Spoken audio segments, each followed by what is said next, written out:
France Bleu Maine, 10h-11h, on cuisine ensemble. Sophie Thomas, Sophie Elie.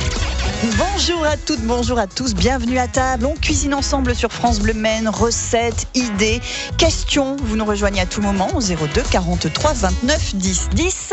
Autour de quelle thématique aujourd'hui, Sophie ? La cuisine basque et le chocolat dans les cocktails. Oui, c'est original, ça nous faisait envie. Et quand on a envie, il ne faut pas se restreindre, surtout en cuisine. Alors, la cuisine basque, on pense évidemment à la piperade, au chipiron, au jambon cru, au piment d'Espelette, le fromage de brebis, évidemment, la confiture de cerise noire pour aller avec, le foie gras, le gâteau basque, le fameux gâteau basque, aussi, Sophie, on en parlait ce matin, le chocolat, parfois aussi au piment d'Espelette, ou l'isara pour des soirées toutes vertes, ou encore le chocolat justement dans un cocktail, tiens, pourquoi pas. Eh ben oui, on va vous expliquer tout ça. Il y aura aussi un panier garni de charcuterie basque à gagner ce matin. Dans le courant de l'émission, on vous posera une question. Restez attentifs. Vos questions, vos recettes, votre avis, appelez-nous 02 43 29 10 10. On cuisine ensemble sur France Bleu Maine. Nos invités, Sophie, aujourd'hui. C'est Jean-Marc Vollet, ancien prof de cuisine. Très régulièrement dans cette émission, il vient nous faire partager sa passion de la gastronomie, de l'histoire et des bonnes choses. Jean-Marc Vollet, bonjour. Bonjour à tous. On vous a amené un petit jeune ce matin. Vous en avez connu dans votre parcours de professeur, bien évidemment. Alors, je ne sais pas si vous avez rencontré des apprentis barmen, mais peut-être, Jean-Marc. Bien sûr, à la CCI d'Angers, à l'espace Cointreau. Ah, ça doit parler à Simon. Simon qui va s'approcher du micro. Bonjour, Simon. Rejoignez-nous. Bonjour. Simon, on va essayer de bien prononcer votre nom. Peixoto, c'est comme ça qu'on dit ? En portugais, ça pourrait être comme ça. En français, c'est Peixoto. Alors, en français, mais alors on s'est demandé... Alors, c'est portugais ou c'est basque ? On s'est demandé si ça C'est avait... portugais. D'accord. Parce Vous que comme n'avez on parlait aucune de origine cuisine basque. Pas du tout. Mais vous pouvez quand même lui dire bienvenue en basque, Sophie, allez-y. Ongi et Tol. Voilà. Merci beaucoup. Alors, de passage au Mans, Simon, avec ce trophée remporté très récemment, trophée Montbanin. Et puis, sinon, vous êtes entre Angers et Deauville, le Grand Hôtel, c'est ça ? Et on a demandé à Simon de nous préparer ce matin le cocktail qui lui a valu son trophée. On démarre avec un conseil. C'est un cocktail, oui. Si vous voulez faire des cocktails, n'oubliez pas les glaçons. Voilà. C'est ce qui nous est arrivé. Du coup, Simon a dû courir chercher des glaçons en face. Merci beaucoup en face. Désolé, Simon. Si vous voulez un petit café, en revanche, avant le cocktail, on va vous préparer tout ça. Votre cocktail qui s'appelle l'enveloppe. Exactement. Voilà, vous nous expliquerez comment vous avez fait pour remporter ce trophée. Qu'est-ce que le trophée Montbanin ? Montbanin, c'est un nom qui nous évoque le chocolat aussi, Jean-Marc. Bien sûr, c'est un groupe important de chocolatiers. Ça fait partie des 4 groupes les plus importants au niveau des fabricants de chocolat, et c'est plus au niveau des professionnels. On le rencontre moins, les produits Montbanin ne se rencontrent pas au niveau pour le grand public, de la grande distribution du grand public. Mais voilà. en revanche, chez les chocolatiers, bien sûr, voilà, on va rencontrer ce nom. Et l'association donc entre le chocolat et les cocktails et les barmen, d'où votre participation à ce concours. Simon, vous nous racontez un petit peu comment ça s'est passé ? Oui. Donc c'était le 15 mars. Donc il y a des sélections avant d'arriver à la finale. Donc on fait les sélections par classe. Donc moi j'étais à la CCI d'Angers, centre Pierre Cointreau. Donc voilà, on a fait le concours. Je suis sorti vainqueur de ces sélections. Bravo. Merci. Et ensuite, donc on arrive en finale, qui était le 15 mars, avec toutes les autres classes, les autres vainqueurs des autres sélections. Donc il y en avait un petit peu partout, surtout dans, on va dire, le Grand Ouest. On avait un qui était excentré, qui venait de Nice. Et donc voilà, là, sur la journée, il y a une épreuve avec un chocolat chaud, un chocolat traditionnel qu'on connaît tous. Un petit écrit sur l'histoire de Montbanin, l'histoire du chocolat. Et ensuite, le cocktail, la création de chacun. Et l'enveloppe, c'est vous qui l'avez créée voilà, de toutes pièces. De toutes pièces. C'est sorti de votre cœur, de votre tête. Après, je me suis aidé j'ai demandé conseil. À qui ? À pas mal de personnes. On est 2 apprentis, il m'a beaucoup aidé. C'est lui qui m'a donné la base un petit peu. Ensuite, je l'ai fait goûter à mon chef barman, qui m'a beaucoup aidé aussi. Et ensuite, il est venu un directeur de boîte de nuit de Deauville qui m'a donné quelques petits conseils, et ça a vraiment donné les petits plus au cocktail. On l'ouvre cette enveloppe ou on attend un peu ? On va attendre peut-être un petit peu le temps d'aller chercher l'enveloppe, mais c'est vrai que c'est le genre d'enveloppe on a envie de l'ouvrir plus vite qu'une facture, par exemple, Sophie, pour résumer. Jean-Marc, sinon, pour dire un petit mot sur les cocktails, quand on parle de recettes de cuisine, là aussi, on va chercher l'harmonie. Dans le cocktail, ça va être quasiment aussi complexe. Moi, je trouve que c'est une bonne idée, le chocolat. Alors là, je pense, entendre parler de glaçons, je pense que c'est un cocktail froid. Mais il faut savoir qu'en particulier dans les stations de ski, on nous sert souvent un chocolat, soit mélangé avec l'Isara, soit avec la verveine du Volet, soit avec la chartreuse. Et ce sont des associations intéressantes. Mais il y a le rhum que l'on peut utiliser, qui se marie parfaitement bien avec le chocolat. Donc on l'utilise assez peu, mais je trouve que ça peut être sympa. Ça remplace facilement le vin chaud, qui quelquefois n'est pas terrible, mais on peut trouver des choses comme ça qui peuvent être très sympas, chauds, et d'associer avec quelques alcools consommés, bien sûr. Avec modération, mais non sans gourmandise aussi. Il ne faut pas l'oublier, gourmandise à table. Dans cette émission, en plus. Il me semble que on va pouvoir goûter ce cocktail, peut-être. Et puis, évidemment. J'ai besoin de savoir ce qu'il y a dedans, moi. Simon, il va nous dire aussi ce qu'il y a dedans. On va peut-être essayer de deviner, pourquoi pas, Jean-Marc, ça pourrait être. Non, ça serait sympa, de faire un test à l'aveugle. Un test à l'aveugle, dans un instant, sur France Bleu Maine. C'est parti. Allez, à tout de suite.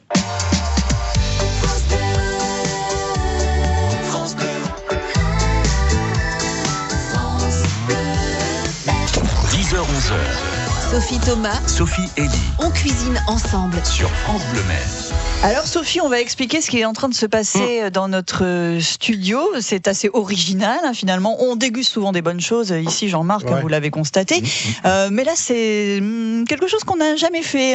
Quelqu'un qui est en train de nous préparer un petit cocktail. On a le lauréat du concours lancé pour les cocktails avec la chocolaterie Montbana qui est à nos côtés. Concours qui s'est déroulé le 15 mars dernier. Du coup, le défi est lancé. Il va nous faire son cocktail intitulé L'Enveloppe en direct dans les studios de France Bleu Maine. Il s'appelle Simon Peixotto, il est en train de le faire ce cocktail, et en effet on va lui donner du temps parce qu'il faut quelques minutes pour préparer un bon cocktail, Jean-Marc. Alors on demande à Simon s'il était stressé de faire tout ça devant nous, beaucoup moins que lors du concours. Vous en avez suivi des élèves qui ont passé des concours aussi, oui, je connais le stress, mais je pense qu'il y a un profil aussi de gens pour être capable de gagner un concours. Il faut savoir prendre sur soi-même, avoir des tripes et absolument. Ouais. C'est aussi du mental. Oui, il y a du mental, une grosse partie mentale, autant que de technique quelquefois quand on arrive dans les finales, bien sûr. On la sent cette pression-là dans le cadre des concours. Oui, bien sûr. On a du mal à s'imaginer. C'est difficile. Vous avez été jury aussi. Oui, sur les MOF au niveau des régionales, meilleurs en France, au niveau des glaciers et des cuisiniers, oui. Et là, moi je suis toujours admiratif de ces gens-là, être capable de résister à la pression, parce que vous travaillez devant les autres et il y a toujours effectivement les autres candidats autour de vous et le regard. Et on se pose. Il faut être capable de s'isoler. Voilà, totalement. De rentrer dans penser. son monde. Totalement, de ne pas s'occuper de ce qui se passe autour. Et pendant que Simon travaille, œuvre à la préparation de ce fameux cocktail de sa création, un cocktail qui s'appelle L'Enveloppe, que nous ouvrirons en direct tout à l'heure. Avec grand plaisir. Avec grand plaisir pour cette fameuse dégustation. Jean-Marc Vollet, parlez-nous justement de la cuisine basque et de l'utilisation du chocolat dans la cuisine basque, parce que le chocolat, c'est quelque chose qu'on aime au Pays Basque. Il y a une tradition au niveau de Bayonne en particulier, avec un célèbre chocolatier. Le chocolat est utilisé d'abord depuis longtemps dans la cuisine, puisque on retrouve dans les années 1700 sur les civets de lièvre qui étaient liés à la fin avec quelques morceaux de chocolat que l'on fait tout le temps, et qui a la particularité petit conseil, lorsque l'on fait un bourguignon, un civet, des choses comme ça, quelquefois, lorsque le vin n'a pas été assez réduit au départ pour chasser l'acidité, on se retrouve avec une acidité à la fin. Eh bien, il y a une petite technique qui consiste, lorsque le civet est terminé, on enlève la viande, le civet, le bourguignon, tout ce qui est à base de vin, et on reporte à ébullition et on ajoute 3 ou 4 carrés de chocolat, et vous allez voir que l'on fait... Ça rééquilibre. Voilà, ça rééquilibre au niveau de l'acidité et ça rajoute une petite consistance. J'ai eu également le plaisir de goûter une purée de pommes de terre avec du cacao servi sur le dessus de la purée. Et c'était au Pays Basque. Oui, avec du gruau de cacao ou un cacao amer dessus. Oui. Donc le chocolat s'utilise en cuisine et pas forcément pour les gâteaux au chocolat. Oui, voilà, pas qu'en sucré, effectivement. Sinon, la cuisine basque, comment la décrire, Jean-Marc ? Alors, c'est une cuisine extrêmement riche, tout simplement de la position géographique. Et ce qui fait l'identité d'une région, c'est effectivement d'abord sa position géographique. Là, on a la mer, on a la montagne et on a aussi la proximité de l'Espagne. On retrouve effectivement tout ça. Alors on a tous les poissons, on a le thon. dont on parle pas souvent, mais qui est effectivement intéressant. On a le traditionnel jambon de Bayonne, on a les épices. Et puis une petite anecdote historique, parce que je suis assez passionné par l'histoire. Il y a un dessert qui est à la mode depuis quelques années, ce sont les macarons. Il faut savoir que les macarons, c'est basque. C'était en 1660, lors du mariage de Louis XIV avec l'infante d'Espagne, un pâtissier qui s'appelait Adam avait créé ces petites pâtisseries à base d'amandes qui ont particulièrement séduit Louis XIV, et à partir du moment où ça avait séduit le roi, ça a séduit la cour, et voilà toute l'histoire du macaron, on la doit au fameux pâtissier Adam, et en particulier à Louis XIV, 1660. Vous voyez que ça remonte assez loin. On en a très bon, j'allais dire au Pays Basque. On est en Sarthe, Sophie. On a aussi très bons macarons en Sarthe. Oui, on trouve de très c'était bons tombé produits, en désuétude, et puis il y a une vingtaine d'années, c'est reparti, mais c'est une origine extrêmement, et l'origine Saint-Jean-de-Luz, puisqu'il faut savoir que Louis XIV s'est marié en 1660 à Saint-Jean-de-Luz. Professeur de cuisine, professeur d'histoire. Non, pas professeur d'histoire, mais passionné par l'histoire. Oui, absolument. De la gastronomie. Mais voilà, on vous taquine un petit peu avec votre passé de prof. Vous êtes resté très passionné par tout ça, et puis vous nous donnerez aussi une petite recette ou deux, Jean-Marc, peut-être. Qu'est-ce que vous avez envie de partager? Puisqu'il faut aller très vite, et les recettes de cuisine basque, on les trouve facilement sur Internet. Moi, j'ai une idée d'associer. Souvent, les gens se réunissent pour faire des raclettes. Mais moi, c'est d'utiliser le fromage basque, c'est-à-dire le soirati, le jambon de Bayonne. Et alors moi, ce que je propose de faire, c'est que les pommes de terre, plutôt que de les cuire à l'eau, parce que je trouve que c'est toujours un peu triste, moi, les pommes de terre, je les lave, je les coupe en deux. Sur ma plaque de four, je mets de l'huile d'olive et du piment d'Espelette, et je retourne côté chair les pommes de terre. Je les mets 3/4 d'heure, 1 heure au four, sur un four assez vif. Elles vont dorer sur l'huile d'olive et le piment d'Espelette. Après, on les tient au chaud. Vous mettez une bonne tranche vous proposez sur votre plat une tranche de jambon de Bayonne qui a séchage au moins de 12 mois pour qu'il ait un petit peu de goût. Et puis vous faites fondre votre soirati à la place de votre raclette qui quelquefois n'est pas exceptionnelle. Vous allez voir qu'au niveau du goût c'est sympa. Vous roulez la tranche de jambon avec votre pomme de terre qui est huile d'olive, piment d'Espelette, et vous mettez votre soirati, une salade avec une pointe d'ail, et je peux vous dire que ça fait une soirée un peu basque, et vous allez surprendre et se régaler. C'était la raclette basque de Jean-Marc Vollet. Vous avez entendu le bruit du shaker il y a un instant sur France Bleu Maine. Simon est à l'ouvrage. Dans une petite minute, dégustation de l'enveloppe. Écoutez le shaker de Simon. Avec le joli geste. On essaiera de montrer le geste aussi à la caméra, ça serait sympa. Du summer, mais du shaker. Voilà, c'est ça. On se retrouve dans un instant.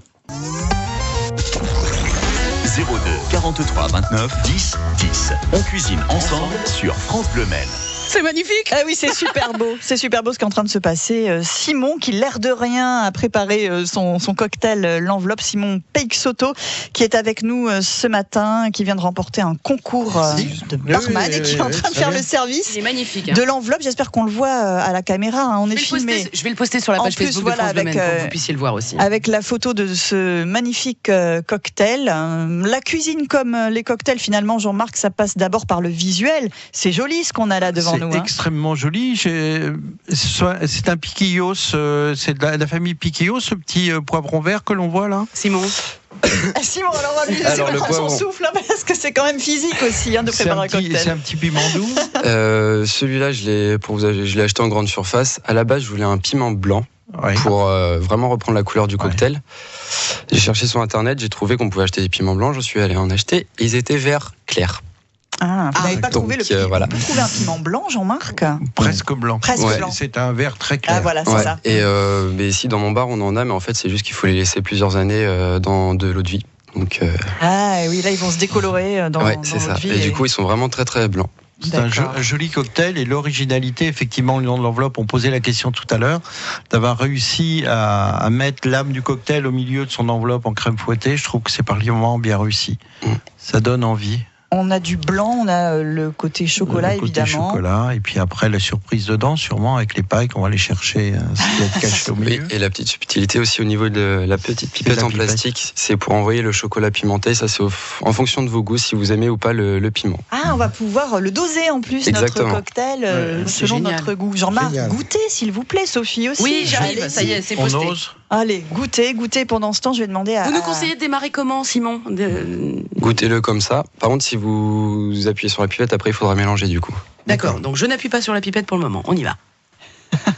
Simon, ça apporte quoi, un trophée comme celui que vous venez de gagner dans votre jeune carrière de barman? Ça vous apporte pour notre avenir. Ouais. Ça, on prend de la confiance aussi, Oui. énormément de confiance. Et on prend des contacts. Et c'est vrai que sur le CV aussi, ça fait extrêmement bien. Bon, déjà, vous travaillez au Grand Hôtel de Deauville, qui est Je travaille au Casino Barrière de Deauville. Casino, voilà, donc je suis dans le casino. Le bar s'appelle l'O2, comme oxygène. Et donc voilà, après nous avons 2 hôtels sur les côtés du casino. Il y a le Normandie et le Royal. Donc je ne suis pas dans ces 2 hôtels. Ah d'accord, oui. On pensait à ces établissements de grand prestige, mais votre rêve, ça serait de travailler où? Dans un avenir proche, peut-être plus dans un vrai bar à cocktail qui a vraiment une âme, on connaisse les produits, il y a une histoire derrière les produits. Et partir à l'étranger aussi, au soleil ou même en Angleterre, on est aux USA. Ouais, vous avez le temps de penser à tout ça. On a un très bon bar à cocktail au Mans, il faudra faire un tour, c'est le Chicago Bar.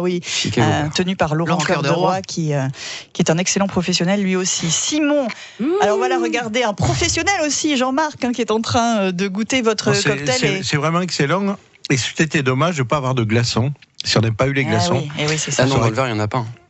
Non, mais c'est shaké là, avec la glace. Et c'est passé, effectivement. Oui. Mais je veux dire, il est très frais, et pour la fraîcheur, effectivement, parce que sinon le chocolat, sa tendance est un peu épaisse. Si c'était pas glacé comme c'est là, et vraiment au niveau de température, c'est super. Que décelez-vous, Jean-Marc, dans l'enveloppe, le cocktail de Simon? Alors moi, je sens l'origine du CFA, c'est-à-dire Angers, et un peu de Cointreau. C'est ça, Cointreau, oui. Et dont le centre de formation s'appelle d'ailleurs Pierre Cointreau, si je ne me trompe pas. Oui, c'est ça. L'espace formation. J'ai l'impression qu'il y a un peu de... Alors, avec la pipette, j'ai introduit un petit peu de chocolat épicé. Je ne sais pas si c'est le piment d'Espelette ou c'est une pointe de paprika, quelque chose d'un peu original au niveau. C'est du piment d'Espelette. C'est du piment d'Espelette, voilà. Oui, ça tombe bien. Oui, dans la thématique. Et le chocolat. Non, honnêtement, c'est vraiment excellent. C'est dommage que les auditeurs puissent pas goûter parce que voilà. Nous, on peut. D'ailleurs, moi, j'aimerais bien pouvoir goûter. Vous m'en laissez un petit peu, s'il vous plaît. Allez, cuisine aussi avec des recettes basques dans un instant sur France Bleu Maine. 10h-11h. Sophie Thomas, Sophie Elie. on cuisine ensemble. Sur France Bleu Maine. Et on déguste le cocktail L'Enveloppe, créé par Simon Peixoto, qui a remporté la 3e édition des trophées Montbana. Et on est en train de se demander si on mange ou pas la décoration, puisqu'il y a un piment sur le cocktail. Moi, j'aimerais bien y aller. Et Sophie veut Tout le monde goûter. me le déconseille, mais j'aimerais bien y aller. Simon vous a dit non, Jean-Marc vous a dit non. Vous êtes du genre à faire quand même quand on vous dit non. Oui, Sophie, je suis têtue. faites ce que vous voulez. Moi, pendant ce temps, je vais offrir un joli panier garni à nos auditeurs. Et oui, parce que c'est la foire au jambon de Bayonne. Jean-Marc, vous le savez sans doute, qui a ouvert jeudi. On a offert non, apparemment, c'est pas très fort. Aucun problème. On a offert un jambon entier jeudi dernier.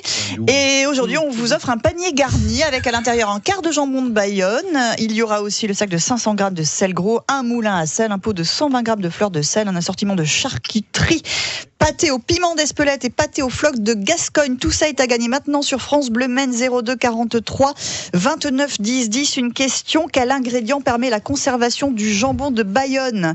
C'est le sel de Salise de Béarn ou bien c'est la fumée?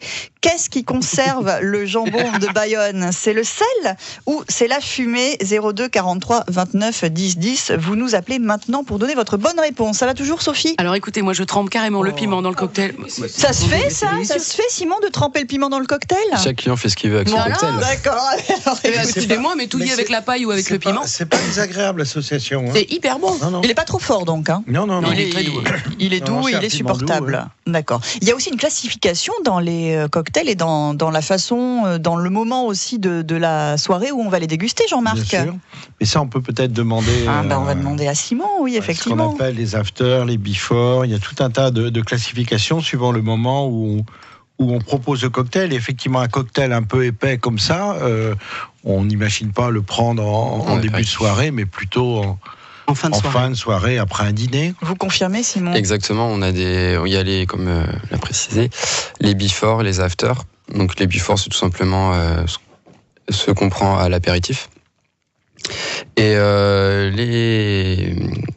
les after, qu'on prend plus après le repas, celui-là est un after de par le chocolat et de par les alcools présents dedans, le cognac, le Cointreau, qui sont plus des digestifs qu'on boit après le repas. C'est-à-dire que là, il est 10h33, cognac, Cointreau... C'est prescrit. C'est un super before ça va bien se passer aujourd'hui. Ou alors c'est l'after, justement, mais l'after très tardif quand on a passé une soirée assez longue. Voilà. C'est exactement ça. En effet, on a donné tous les ingrédients qu'il y avait à l'intérieur de l'enveloppe. Il y a la crème fouettée, bien sûr, qui fait cette fameuse enveloppe. Il y a le sirop de spéculoos, c'est original, cognac et associé, bien sûr. Et puis on retourne à notre panier de charcuterie avec Didier au Mans. Bonjour Didier. Bonjour. Bonjour Didier. On vous repose la question. Quel ingrédient, je ne vais pas vous demander les ingrédients qu'il y a dans l'enveloppe, on aurait pu ceci dit, mais l'ingrédient qui permet la conservation du jambon de Bayonne, c'est le sel de Salis de Béarn ou c'est la fumée? Le sel. Oui, vous avez entendu tout ce que vous avez gagné, Didier? Exactement, et c'est merveilleux. C'est pas mal, un quart de jambon. C'est la première fois que je gagne quelque chose avec vous. C'est peut-être pas la dernière, Didier. C'est peut-être le début d'une belle histoire entre nous, mon cher Didier. Bon, on est ravis de vous faire ce beau cadeau, quoi qu'il en soit. Vous êtes gourmand, vous aimez bien les cocktails aussi de temps en temps? Oui, de temps en temps, mais j'ai pas l'occasion d'en boire beaucoup. Mais... Et ouais, nous non plus, on vous rassure. Mais là, voilà, le cocktail qu'on a décrit, il vous tenterait, ça vous a donné envie? Je pense que ça va pas être mauvais. Oui. C'est délicieux. C'est vraiment très très bon et un joli équilibre entre le chocolat et les alcools. Didier, félicitations. Merci beaucoup d'avoir joué avec nous sur France Bleu Maine. À très bientôt. Petite recette peut-être, je sais pas, parce que voilà, on n'a plus beaucoup de temps, mais quand même la cuisine basque, il y a tellement de choses à en dire. Jean-Marc, est-ce qu'on va finir une petite raclette tout à l'heure, mais qu'est-ce qu'on pourrait faire rapidement? Ce qu'on peut dire aussi, c'est que la proximité de l'Espagne fait que on parle beaucoup chez nous des tapas. Et effectivement dans les bars, puisque aujourd'hui on a la chance d'avoir un barman avec nous, et qu'il y a longtemps que le Pays Basque utilise ce qu'ils appellent les pinchos, qui sont effectivement les petites réductions de plats, de mini piperades, etc., de piquillos, etc., d'autres choix en petite quantité. Et les bars du Pays Basque, à l'heure actuelle, c'est une tendance, rivalisent effectivement sur la qualité du produit, sur l'originalité des produits. Les pinchos. Alors, les pinchos, oui. On parle beaucoup des tapas, mais on parle peu des pinchos. En vérité, c'est peut-être encore un peu plus travaillé que ce qu'on trouve en Espagne. Et puis, tout simplement rajouter tout à l'heure, si on veut une originalité sur cette un peu raclette dite basque, plutôt que de servir les cornichons qui sont traditionnels lorsque l'on mange une raclette, les piquillos qui sont des petits poivrons rouges que l'on trouve en marinade aussi, ça peut être sympa de les associer avec notre raclette. Très rapidement, Simon, vous avez choisi ce métier pour quelle raison? Qu'est-ce qui vous a donné envie de devenir barman? C'est la création des cocktails. À la base, quand j'ai démarré dans la restauration, je voulais faire cuisinier. Ouais. Et le fait de rester juste avec mes collègues, de ne pas avoir l'ouverture sur les clients, ça me gênait. Je me suis dirigé vers le service et ensuite vers le bar pour pouvoir créer quelque chose. À la fois créativité, à la fois contact direct avec la clientèle. Et vous qu'on retrouve dans le bar. Et vous voilà ici. On a encore quelques minutes à passer ensemble avec Simon Peixoto, barman, et avec Jean-Marc Vollet, passionné de gastronomie. 10h-11h. On cuisine ensemble Sur France Bleu Maine.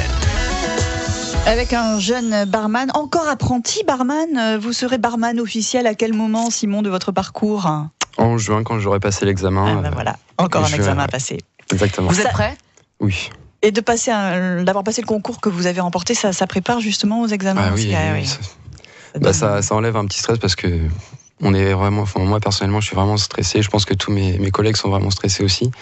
Et au fur et à mesure des examens, des concours, on perd un peu ce stress et on prend une assurance. On se détend. Je suis désolée, mais j'ai cette image un petit peu désuète et très cinématographique de Tom Cruise dans le cocktail. On y a tous pensé, Sophie. Mais non, mais bien sûr. Ça marche avec les filles? On y a pensé. Avec les garçons, d'ailleurs. Ça marche. Oui, ça marche énormément, les choses comme ça.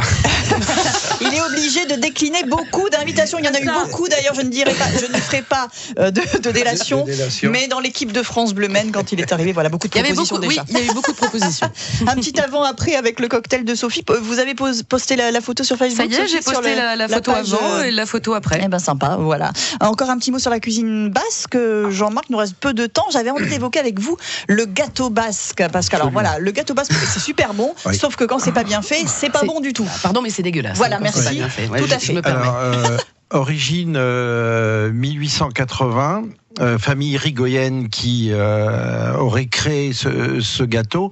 Alors deux propositions sur le gâteau basque avec la crème pâtissière à l'intérieur.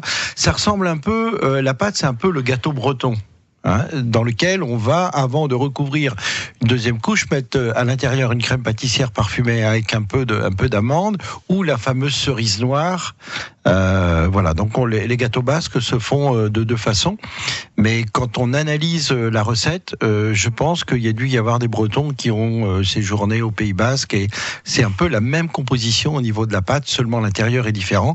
Dans le gâteau breton, il y a uniquement de la pâte. Dans le gâteau basque, il y a ou des cerises ou effectivement cette crème pâtissière aux amandes à l'intérieur. Mais voilà, c'est vraiment des gâteaux extrêmement intéressants. Mais c'est pas si vieux que ça. 1880, l'origine, Cambon-les-Bains. Et l'enveloppe, le cocktail de Simon, 2016, donc l'origine. Un jour, ce sera peut-être un cocktail historique. Allez savoir, mon cher Simon. On lui souhaite, bien sûr, on lui souhaite, Simon Peixoto. Une longue vie dans ce métier. Je trouve que c'est un très beau métier. Effectivement, il parlait de cuisine tout à l'heure, mais c'est un métier aussi de création. Il n'y en a pas assez de barman. Je trouve que c'est voilà, le nom de barman est quelque peu dévoyé, mais je trouve que c'est un très beau métier qu'il faudrait remettre un peu au goût du jour. Il n'y a pas suffisamment de formation et on peut saluer la CCI d'Angers et ses formateurs en particulier, parce qu'ils sont reconnus au niveau national. C'est fait ce matin. Simon, merci d'être venu au Mans. Vous connaissiez déjà le Mans. On est ravis de vous avoir eu avec nous. On vous souhaite un beau parcours et Jean-Marc, à très bientôt. Merci beaucoup. Merci à vous. France Bleu Maine, on cuisine ensemble. Et oui, on va encore cuisiner demain avec Gaëtan Vavasseur. Il est animateur culinaire, traiteur. Il propose des menus sans gluten, sans œufs et sans lait, mais avec beaucoup de goût, comme l'a constaté Emmanuel Bordeaux. Non, c'est pas évident, mais lui, il y arrive. Emmanuel est allé dans sa cuisine. Il nous a ramené 2 recettes, une crème d'avocat et des blinis à base de courges musquées. C'est à découvrir demain sur France Bleu Maine à partir de 10h.